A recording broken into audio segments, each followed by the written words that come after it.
Hello friends, how are you? I hope you are fine and enjoying the videos and welcome to Pinky Goel Commerce classes. In this video, we cover the plus one economics concept of production function. तो बेटा ये एक बहुत important function है किसी भी producer के लिए क्योंकि इसी के बेसिस पर वो अपनी कॉस्ट को एस्टिमेट कर सकते हैं और कॉस्ट के बेसिस पर वो अपना प्रॉफिट को बना सकते हैं। लेकिन फ्रॉम पॉइंट ऑफ व्यू से हम लोगों ने इसको सिर्फ प्रोडक्शन फंक्शन के नज़रिए से देखेंगे तो इसमें आप इंटरेस्ट से पढ़ेंगे तो एक क्वेश्चन 6 मार्क्स का ज़रूर आता है। तो लेट्स स्टार्ट प्रोडक्शन। सबसे पहले आपको कुछ एक टर्म्स हैं जैसे कि प्रोडक्शन क्या होती है, प्रोडक्शन का फंक्शन क्या होता है और उसमें आउटपुट क्या होती है, तो ये सारी बेसिक टर्म्स क्लियर करेंगे। तो production is a process in which some materials are transformed from one form to another form, यानी कि रॉ मटेरियल को हम फाइनल प्रोडक्ट में जब कन्वर्ट करते हैं तो प्रोडक्शन वो एक प्रोसेस है। तो आप उस प्रोडक्शन में what ever is use in production process is called an input और फैक्टर ऑफ प्रोडक्शन, यानी कि जब हम ट्रांसफॉर्म्ड की प्रोसेस करते हैं उसमें कौन कौन सी चीज़ें यूज़ होती हैं तो उन चीज़ों को, उन मटेरियल को हम इनपुट और इनपुट फैक्टर ऑफ प्रोडक्शन बोलेंगे। और जो उस प्रोसेस से and whatever is obtain from the process is known as output. तो कई बार हम प्रोडक्शन और आउटपुट को जनरली एक चीज़ कह देते हैं, वाइल इन इकोनॉमिक्स इसमें डिफरेंस होता है। For example, a farmer using various input like land, labour, seeds and fertilizers, capital में tractor, thresher, combine machine, tubewell etcetera, तो इन सब चीज़ों को मिलाकर वो क्या बनाता है, वीट। तो इसमें देखिए land, labour, seed, fertilisers, tractor वगैरह ये इनपुट फैक्टर हैं और इसमें आउटपुट क्या हो गई, वीट, प्रोडक्शन ऑफ वीट। तो इसमें डिफरेंस क्या है, difference between production and output. Generally जो प्रोडक्शन और आउटपुट की उनको सेम कंसीडर करते हैं, लेकिन इनमें डिफरेंस कैसे है। तो production refer to the process of production by which input are converted into output, यानी कि जो इनपुट है, production refer to the process of production by which input are converted into output, यानी कि आप उसमें क्या क्या इनपुट डालते हैं उसमें आप लोगों का आउटपुट आएगा। तो आउटपुट होता है and result of production process. तो इसमें आप लोगों का, जैसे मैंने अभी आपको एग्जांपल बताया, तो आपने जो भी इनपुट डाले, land, labour, seeds, fertilisers, capital, tractors, thresher, तो ये इनपुट फैक्टर हो गए और आउटपुट आपका उसका end result. Basically we read about 4 input factor, land, labour, capital और entrepreneur, but in this concept we mainly take the land and labour. तो इसमें अब हम लोगों ने पढ़ना है, क्योंकि लैंड और लेबर एग्रीकल्चर के पॉइंट ऑफ व्यू से कर रहे हैं, तो प्रोडक्शन फंक्शन होता क्या है। द रिलेशन, द फंक्शन, जो functional relationship between physical input, जो कि लैंड, लेबर कहा मैंने, एंड फिजिकल आउटपुट, जैसे कि लैंड आपकी फिजिकल इनपुट जिसको देख सकते हैं और फिजिकल आउटपुट में क्या आएगी, आपकी जो भी आपकी एग्रीकल्चर से प्रोडक्शन होगी, एग्रीकल्चर से बीट लगा लीजिए, पैडी लगा लीजिए, of a commodity is called production function. और इसको हम एक और में डेफिनेशन में भी कर सकते हैं। तो production function is a technological relationship that shows the maximum output production from various combination of input। अगर हम एक फार्मर के हिसाब से कहें तो ये एक टेक्निकल रिलेशनशिप होता है जिससे वो मैक्सिमम प्रोडक्शन करता है और इनपुट को लगा के, ठीक है। तो now what are the factor of production. तो इसमें हमने बेटा 2 कैटेगरीज में बांटा गया है कि factor of production are classified into 2 category, fix factor और वेरिएबल, और इन्हीं को आगे हमने टाइम पीरियड में बांटा है। तो 1 बाय 1 वी विल कवर। तो first is your fixed factor. तो fix factor refer to those factor which do not change with the change in output in the short run. Short run आगे इसका time बताऊंगी जिसमें आप change नहीं कर सकते। तो फिलहाल देखिए कि फिक्स फैक्टर वो फैक्टर होते हैं जिनको आप समय के साथ एक साथ चेंज नहीं कर सकते हैं, ठीक है, मतलब प्रोडक्शन इंक्रीज हो रही है लेकिन आप उसमें फिक्स फैक्टर को, कौन कौन से होते हैं, लैंड, मशीन, कैपिटल एक्सेट्रा।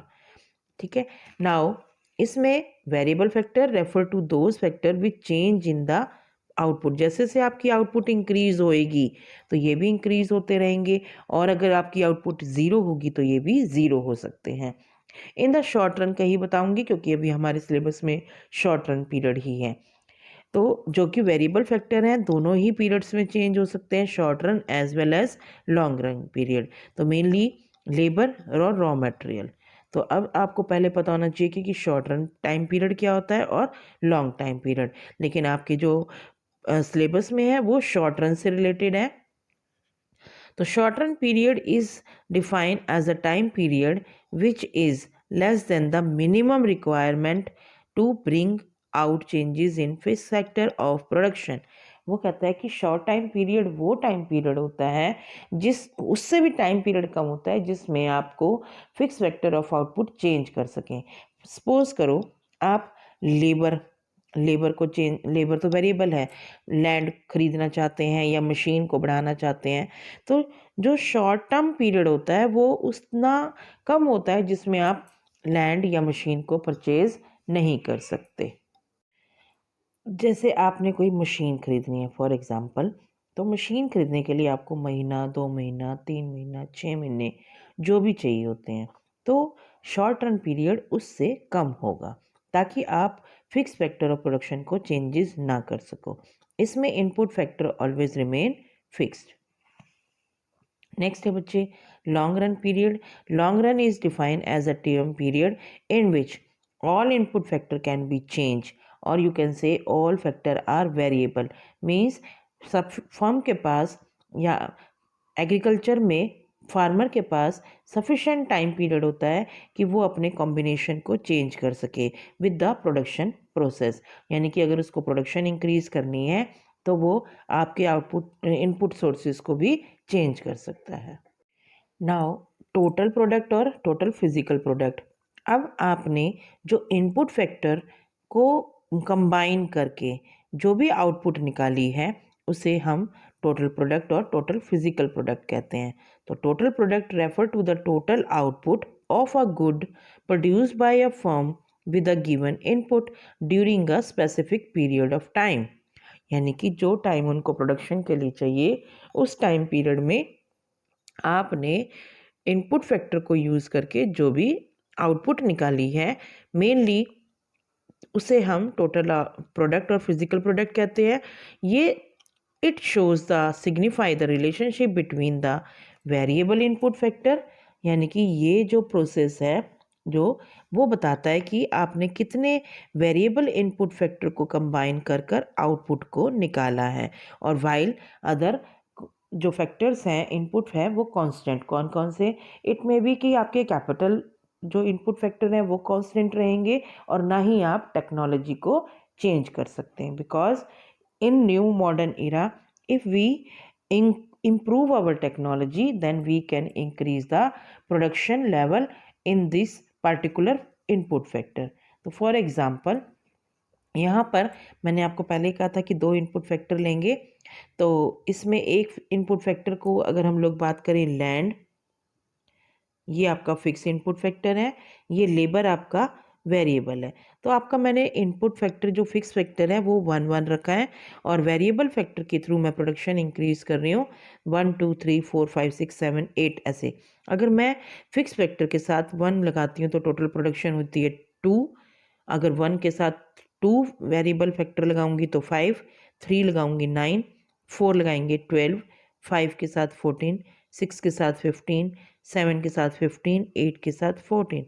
अब आप कहेंगे कि ये 3 वाला तो इंक्रीज़ हो रहा है, हालांकि ये इंक्रीज़ हो रहा है लेकिन उस प्रोपोर्शनेट में नहीं, यहाँ पे ये कांस्टेंट है और ये एक आपका नेगेटिव है। तो पहले आप इसमें टोटल प्रोडक्ट, एवरेज प्रोडक्ट और मार्जिनल प्रोडक्ट को समझेंगे ताकि आपको इसमें प्रोसेस में क्लियर हो जाए।